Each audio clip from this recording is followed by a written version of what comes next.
High অরিন্দমদা, hi, welcome to Adda with Aritra. Thank you thank you. তোমার channel তো আমি চিরকাল দেখেছি, প্রথম মানে আই এম লাকি। তো আমি শিবপুর দেখেছিলাম, আমার খুব পছন্দ হয়েছিল। আপনি রিভিউ দেখেছিলেন, খুব ভালো রিভিউ দিয়েছিলে। হ্যাঁ, তো এই যে জনরাগুলো মানে একটু ডার্ক ওয়ার্ল্ড ইত্যাদি, এগুলো কি আপনাকে একটু ফ্যাসিনেট করে? থ্রিলার, একটু ডার্ক জোনস?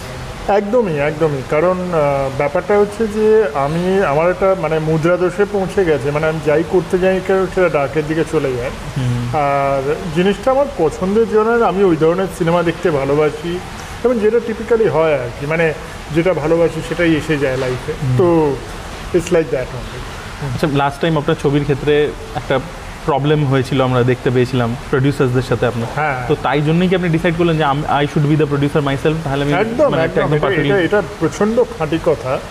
কারণ আমরা যারা, এটা বেঙ্গলে খুব দেখা যায়, বেঙ্গলে কেন সর্বত্রই দেখা যায় যে প্রডিউসারদের নিজস্ব কিছু এক্সপেকটেশন থাকে, যেটা হয়তো ডিরেক্টরদের সঙ্গে ম্যাচ করে না, এবং ম্যাচ না করার জন্য ডিরেক্টরদের অনেক জায়গায় কম্প্রোমাইজ করতে হয়, এবং এই কম্প্রোমাইজের জন্য ছবিটা অনেক জায়গায় খুব একটা ভালো জায়গায় দাঁড়ায় না, কিছু গণ্ডগোল হয়ে থাকে। হতেই পারে, প্রডিউসারদের আলাদা ভিন্ন মত আছে আমাদের থেকে। তো সেই ক্ষেত্রে এই যে একটা ডিফারেন্স অফ ওপিনিয়নটা যখন ফিল্মটাকে অ্যাফেক্ট করে, যেটা আমার শিবপুরের ক্ষেত্রে হয়েছিল, এবং শিবপুরের ক্ষেত্রে এই অভিজ্ঞতার পরে আমি ডিসাইড করি আমি আর অন্য প্রযোজকের সঙ্গে কাজ করব না, আমি নিজেই প্রডিউস করব। আমার নিজের ছবি অন্তর্লীন আমি নিজেই প্রথম প্রডিউস করি, প্রথম ছবি। তো সেই অর্থে আমি চিন্তা করি যে না, আমি নিজেই প্রডিউস করবো, তার দেরি হয় হোক, যেভাবে হয় হোক।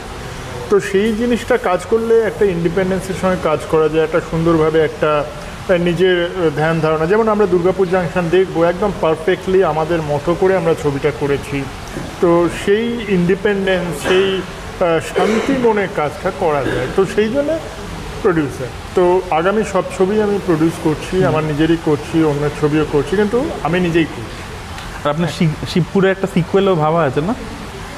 প্রিকুয়েল, ইনফ্যাক্ট প্রিকুয়েল বলতে, কারণ শিবপুর যেখানে ছবিটা শুরু হয় 85 সালে, তো ওর আগে যে পোর্শনটা 75 থেকে, তো ওই ছবিটা মানে শিবপুরে যেসব ক্যারেক্টারগুলো আমরা দেখেছিলাম, সেই ক্যারেক্টারগুলো কিভাবে জন্ম নিল, সেগুলো কি করে বড় হলো, সেই ছবি নিয়েই হচ্ছে আমার শিবপুর প্রিকুয়েল।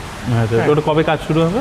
এটার কাজ শুরু হবে মে মাসে, মে জুনে শুরু। এই ছবিটা রিলিজ হয়ে গেলে, যখন সব কিছু ঠিকঠাক বেরিয়ে যাবে, আমরা অলরেডি প্রি প্রোডাকশন শুরু করে দিয়েছি, কিন্তু এই ছবিটা রিলিজের জন্য অপেক্ষা করছি। রিলিজটা হয়ে গেলে আমরা ওইটার কাজ করব। আচ্ছা, আপনার এই প্রত্যেকটা গল্পে আমরা দেখতেছি ব্যাক টু ব্যাক শিবপুর একটা স্পেসিফিক জিওগ্রাফি, দুর্গাপুর আবার একটা স্পেসিফিক জিওগ্রাফি, এরকম কেন করছেন আপনি? শিবপুর কেন করছি না, বেসিক্যালি শিবপুর যে গল্পটা শিবপুর নিয়েই, যেমন ওয়াসেপুর নিয়ে, তো ওই শিবপুরের ক্যারেক্টারিস্টিক্স ওটা, তো সেইটা নিয়ে কোনো প্রবলেম নেই। প্রবলেমটা হচ্ছে যখন আমরা দুর্গাপুর করি, এবং যেটা বেসিক্যালি একটা ডিটেকটিভ বা একটা ইনভেস্টিগেশন থ্রিলার, এবার সেই থ্রিলারের জন্য ব্যাপারটা হচ্ছে আমার একটা নাম দরকার ছিল। তো আমি দেখলাম যে নামটা যখন দরকার, এবং দুর্গাপুরে যখন শুটিংটা হয়েছে, অ্যান্ড আমার সারা পৃথিবীতেও দুর্গাপুরে বহু বাসিন্দা আছে, এবং প্রত্যেক লোকেশানে আছে, মানে যারা ছড়িয়ে ছিটিয়ে আছেন সারা বিশ্বে, তারা হয়তো নামটার সঙ্গে আইডেন্টিফাই করতে পারবে বলেই আমি নামটা দুর্গাপুর, আদারওয়াইজ সেটা কোনো দরকার ছিল না। মানে আমি ওটাই জিজ্ঞেস করছি, শিবপুরের ক্ষেত্রে যেরকম জিওগ্রাফিটা একটা পার্ট অফ দ্য মানে story narrative part, itself a character, itself a character, সেটা কি দুর্গাপুর জাংশন? সেটা দুর্গাপুরে নয়, Durgapur is just a backdrop আর কি। দুর্গাপুরে নয়, কারণ দুর্গাপুরে 1 নম্বর কোনো শুটিং হয়নি এখনো অবধি। আমরা নতুনভাবে এক্সপ্লোর করলাম বাংলা ছবি, এবং খুব সুন্দরভাবে করলাম। কারণ এই একটা শহর যেখানে আমরা কোনো হোর্ডিং দেখতে পাই না, একটা ভিজুয়াল কোনো পলিউশন নেই, সুন্দর একটা চিমচাম শহর, এখানে শুটিং করে আমরা যেমন খুব তাড়াতাড়ি কাজ করতে পেরেছি, খুব আনন্দ পেয়েছি, একটা নতুন শহর দেখাতে পেরেছি, সেটাই আমাদের মানে দুর্গাপুরের ব্যাকড্রপ। তো সেই ব্যাকড্রপটাকেই আমরা নামের মধ্যে ইউজ করেছি। আদারওয়াইজ ক্যারেক্টারিস্টিক্স বলে সেটা দুর্গাপুর না হয়ে অন্য কোনো পুরো হতে পারত, ব্যাপারটা এরকম। হ্যাঁ, আর এই দুজন অ্যাক্টার্সদের সাথে কাজ করার এক্সপিরিয়েন্স একটু যদি বলেন। হ্যাঁ, দুজন অ্যাক্টার বেসিক্যালি এরা প্রথম থেকেই, যেটা আমার স্বস্তিকার সঙ্গে যখন শিবপুরে কাজ হচ্ছিল, তখনই স্বস্তিকা আমার কাছ থেকে গল্পটা শোনে এবং ইন্টারেস্ট দেখায় যে এটা আমি করতে পারি।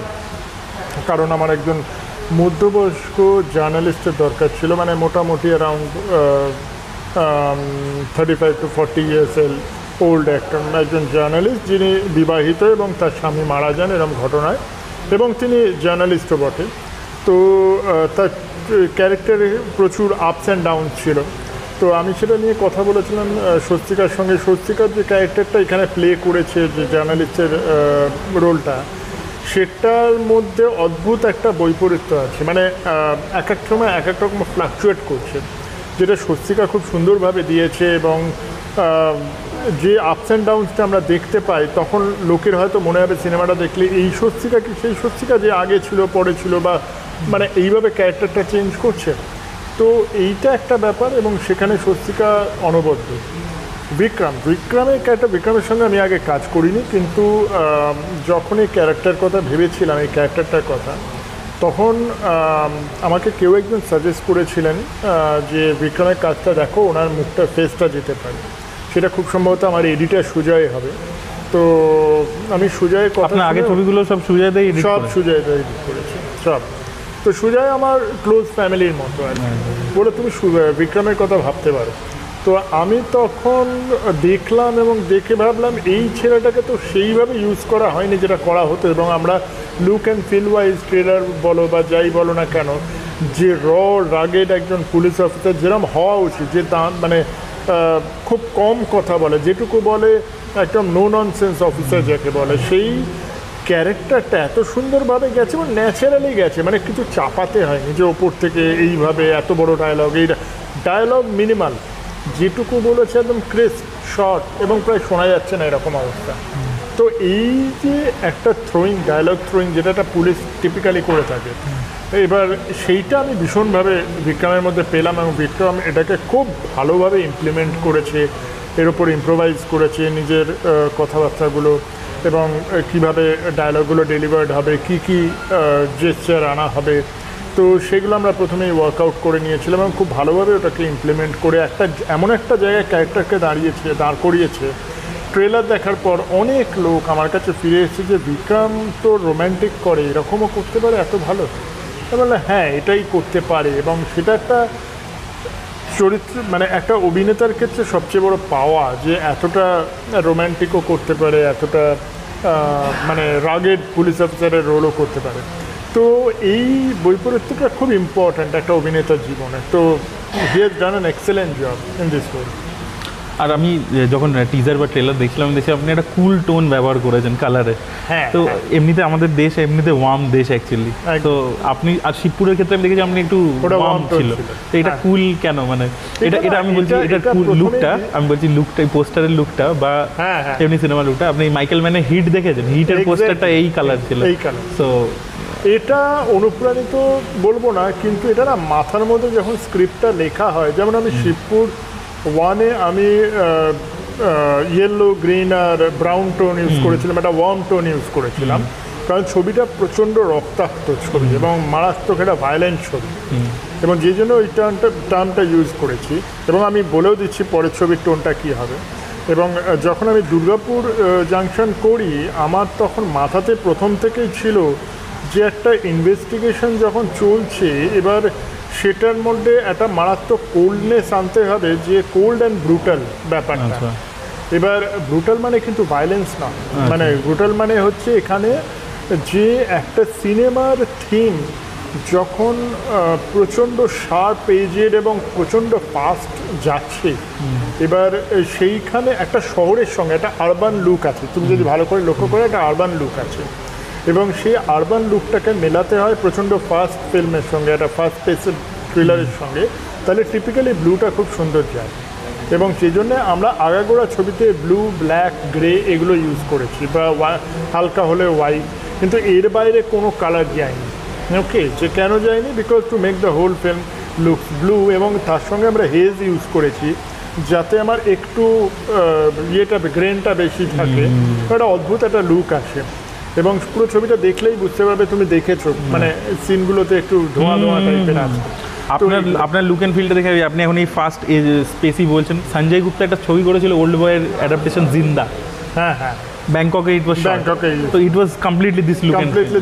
অ্যাকচুয়ালি কি জানো তো, ব্যাপারটা হচ্ছে যে যখনই কোনো ছবি তৈরি হয় বা একটা ডিরেক্টর যদি প্রপারলি সেটাকে পিকচারাইজ করতে চায় এবং একটা লুক দিতে চায়, তখনই আগে থেকে কালার টোনটা ভেবে রাখা খুব দরকারি। কিন্তু মুশকিলটা হচ্ছে বাংলা সিনেমায় কেউ খুব একটা কালার টোন নিয়ে ভাবে না। এটা কেন ভাবে না আমি কোনো মানে বিতর্কিত মন্তব্য করতে চাইছি না, বাট এটা ভাবে না, আমি দেখেছি। এবং যে জন্যে আমার নেক্সট ছবি শিবপুরে আমি অলরেডি ভেবে রাখা আছে red and black. Red and black কেন, ডার্ক বটেই, রেডের সঙ্গে একটা অদ্ভুত ইয়ে আছে, হ্যাঁ, যেটা একটা প্রচণ্ড চাপা টেনশন আছে, ওকে, যে কী হতে, অথচ ব্রাইটনেস আছে, একটা প্রচণ্ড এলিগ্যান্ট ব্যাপার আছে, আভিজাত্য আছে। তো এইটার জন্য রেড অ্যান্ড ব্ল্যাক, এইটা ভাবতে হবে মানে ছবিটা কী ধরনের তুমি চাইছো। টিপিক্যালি কী হয়, একটা রোম্যান্টিক সিনেমা বা সিনেমা এটা দরকার পড়ে না, সেখানে আমি ফুল কালার দেখালেই ব্যাপারটা সুন্দর লাগে, যতটা সুন্দর করা যায়। কিন্তু এই ধরনের থিম বেস ছবিতে খুব ইম্পর্ট্যান্ট থিম কালারটাকে আগে তৈরি করে নেওয়া, তাতে পুরো কস্টিউম আর্ট সবাই একটা অ্যালাইন থাকে যে আমাকে এই ধরনের কস্টিউম করতে হবে, আমাকে যেমন এই ছবিতে সবাই মানে সুলগ্না যেটা করেছিল এবং আমরা বসে ঠিক করেছিলাম যে আমরা ব্লু ব্ল্যাকের এবং ইয়ের বাইরে যাব না, গ্রে বা অ্যাশের বাইরে যাব না। তো যে জন্যে পুরো ফিল্মটার লুকটাই দেখবে ওরকম। তো এটা কিন্তু আজকের নয়, এটা হলিউডে অনেক দিন ধরে চলছে, বলিউডে এসে গেছে প্রায় বছর 10 হলো, হ্যাঁ। তো এখন আমাদের বাংলায় আমার মনে হয় আস্তে আস্তে এটাও ঢুকে যাবে আস্তে আস্তে। আপনার শিবপুরে যখন ট্রেলার লঞ্চ হচ্ছিল, আই থিঙ্ক বরমদা ডিওপির আপনার খুব প্রশংসা করছিল আর কি, বরমদা, হ্যাঁ, যে ডিওপি মানে যেভাবে পুরো শ্যুট করেছে শিবপুর ছবিটা, হ্যান্ডহেল্ডে ইত্যাদি। তো এখানে আমি বলবো প্রসেন কিন্তু এই কালার টোন এইটা খুব ভালো, যখন আমি একটা কথা বলি এবং সেখানে একটা ডিওপি যখন সিমিলার মাইন্ডে কথা বলে তখন কাজটা খুব সহজ হয়ে যায়, তখন ব্যাপারটা ইন্টিগ্রেট করে যায়। তবে আজকে ডিওপিও খুব ইম্পর্ট্যান্ট হওয়া উচিত এখানে, এবং যেটা প্রসেনের সঙ্গে কাজ করে যে মজাটা পেয়েছি, যেখানে যারা কালার টোন বা গ্রেন বা হোয়াট এভার ইট ইজ, এবার সেটা হচ্ছে যে আমরা এক ক্ষেত্রে প্রবলেমটা হয়েছে যে আমি তখন এই ছবির প্রডিউসারও ছিলাম, এবার যে জন্যে যা হয় আর কি খরচার একটা ব্যাপার চলে আছে, তখন ডিওপি বলে না এটা লাগবে ওটা লাগবে, অথচ আইডিয়াটা আমি দিয়েছি, যখন সে ইমপ্লিমেন্ট করতে যাচ্ছে তখন আমি বাধা দিচ্ছি as a producer, not as a director. তখন একটা মজার ব্যাপার ঘটে যায়, তো আপনি তো এই তো বললেন যে এটা করবেন, আবার বলছেন এখন করবেন না।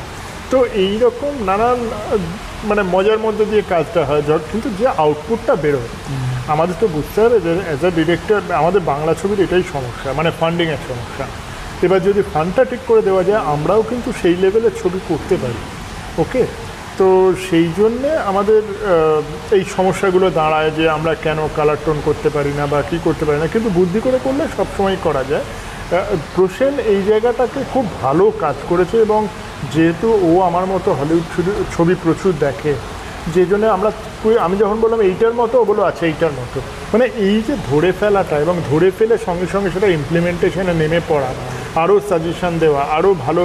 এবং ক্যামেরা আমি প্রথমে কী হয় না, প্রথমে অ্যাজ আ ডিরেক্টর আমরা বলে দিই ভাই আমার এইটা লাগবে ওইটা লাগবে, তারপরে যখন প্রশ্ন ওইটাকে নিয়ে ফ্লোরে পৌঁছে যায়, এই ইমপ্লিমেন্টেশনটা প্রচণ্ড প্রয়োজনীয়, প্রতিটা ফ্রেম, প্রতিটা জায়গা, প্রতিটা হ্যাঁ। তো সেটা প্রচণ্ড ভালোভাবে করেছে।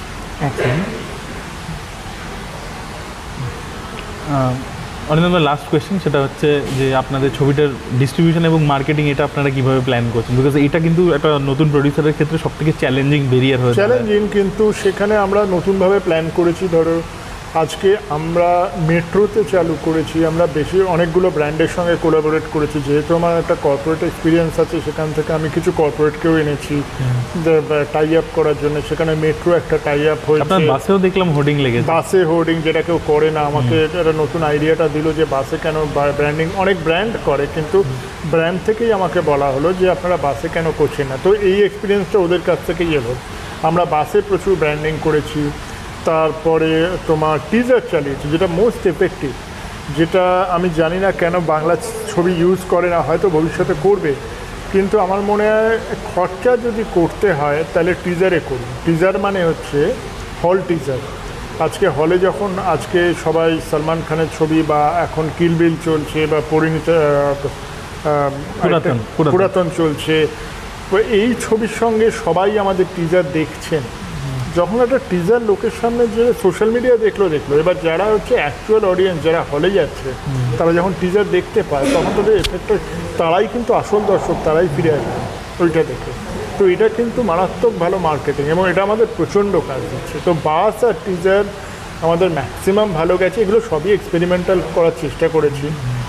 তো দেখা যাক, আর সোশ্যাল মিডিয়া তো আছেই, বাট আমরা মূলত এই দুটো যেখানে অডিয়েন্স পৌঁছবে সেখানে আমরা পৌঁছবো, এই কনসেপ্ট ধরে আমি এই প্রথমবার ভিতরে পোস্টার্স লাগিয়েছেন না বাইরে? কিসে? মেট্রোতে? পুরো বাইরে, পুরোটাই বাইরে আর কি, এবং পুরো ব্র্যান্ডিংটা আমাদের একটা কোম্পানি স্পন্সর করেছে।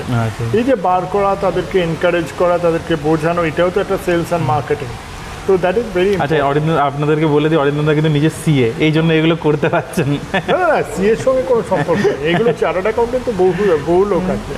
ব্যাপারটা হচ্ছে আইডিয়াটা কত ভালো করে ইমপ্লিমেন্ট করতে পারি, তো সেটাই হচ্ছে ইম্পর্টেন্ট। এবং সবচেয়ে বড় কথা, মার্কেটিং করতে গেলে একটা জিনিস মাথায় রাখতে হয় যে দর্শক কী চায় এবং কোথায় যায়। এবং দর্শক যদি আজকে পোস্টার না দেখে পোস্টার করো না, দর্শক যদি আজকে হোর্ডিং না দেখে করো না, কিন্তু দর্শক যেখানে যাচ্ছে, মানে হলে যাচ্ছে সিনেমা দেখতে, তাদের জন্য দেখাও। ব্যাপারটা হচ্ছে এই মাইন্ডসেট নিয়ে কাজটা করতে হবে আমাদেরকে। এবং সবচেয়ে ইম্পর্ট্যান্ট যে এগুলো সবই এক্সপেরিমেন্ট, একটা হয়তো ফেল করছে, একটা হয়তো করছে না। অ্যাজ আ প্রডিউসার পরের ছবিটা আমি যেমন শিবপুরে আমি আবার স্ট্র্যাটেজি পাল্টাবো, হয়তো দেখলাম ওটা কাজ করেনি, এটা কাজ, এইটা তো কন্টিনিউয়াস এক্সপিরিয়েন্সের ব্যাপার। আমরা প্রথম করছি অ্যাজ আ প্রোডাকশন হাউস, কিন্তু খুব ডেডিকেটেডলি করছি, এবং লোকের আইডিয়া সত্যিই খুব ভালো, এবং মানুষের আইডিয়া নিয়েই করছি। এবং আমি চাই আরও লোক এগিয়ে আসুক, যাদের কোনো মার্কেটিং আইডিয়া চাই বা অন্য কোনো প্রোডাকশন হাউসের মার্কেটিং আইডিয়া চাই, ডেফিনেটলি জানাবেন, আমরা শেয়ার করব, হেল্প করব, সবভাবে করব। কারণ বাংলা সিনেমাটা হচ্ছে মেন, এটা আমার সিনেমা তোমার সিনেমা বলে নয়, এটা সব সিনেমাই লোকে দেখুক, ভালো করে দেখুক, তাহলেই আমাদের ইন্ডাস্ট্রি বাঁচবে, নাহলে আমিও বাঁচবো না, কেউই বাঁচবে না। সোজা কথা, এই হচ্ছে। ভালো লাগলো অরিন্দমদা কথা বলে। All the best for Durgapur junction. 25 April release করছে, দর্শকদের লাস্ট যদি বলে দেন। হ্যাঁ, দর্শকদের বলে রাখি যে ছবিটা 25 এপ্রিল রিলিজ করছে আমাদের হলে। আর যদি নতুন কিছু দেখতে চান, আমি কিন্তু নতুন কিছু দেখাবো, ওকে, পুরনো কিছু দেখাবো।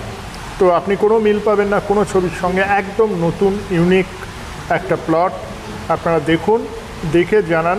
যদি গালাগালি দিতে হয় গালাগালি দিন, কিন্তু আসুন, দেখুন এবং এনজয় করুন, এটাই আমি।